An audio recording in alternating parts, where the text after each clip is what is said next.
नागपूरमधून एक मोठी बातमी। नागपूर शहरातील हुडकेश्वर भागातील गणेश धाम परिसरामध्ये मोठ्या प्रमाणात नाल्याचं पाणी हे ओव्हरफ्लो झालंय आणि त्यामुळे आजूबाजूच्या लगतच्या घरांमध्ये आता हे पाणी शिरलेलं आहे। हुडकेश्वर नाल्याचं पाणी आल्यामुळे पिपला फाटा या परिसरातील ही बोलकी दृश्य आपण सध्या साम टीव्हीवर पाहतोय।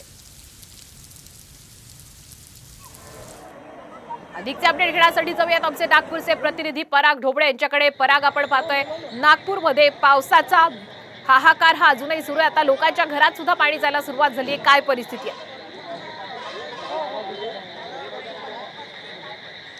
नक्कीच नागपुरात आज पहाटेपासून खरं तर पावसाला सुरुवात झाली होती आणि मुसळधार पाऊस ज्याला म्हणता येईल हा पहिलाच पाऊस होता। मात्र या पावसामध्ये कशी परिस्थिती झाली आहे ते दृश्यांमध्ये आपण पाहू शकतो।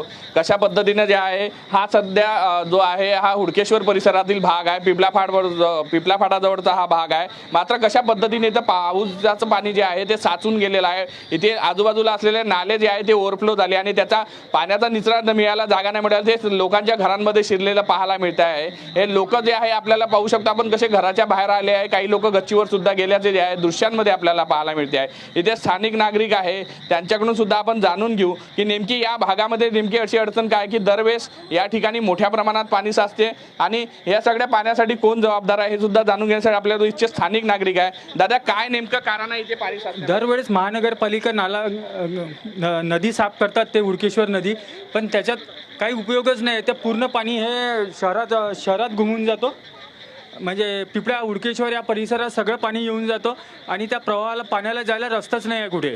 आता तुम्ही जिथे उभे आहे त्याच्या मागच्या बाजूने किती फूट पाणी असेल? आता 7 ते 8 फूट पाणी आहे माझ्या मागे। दरवेळी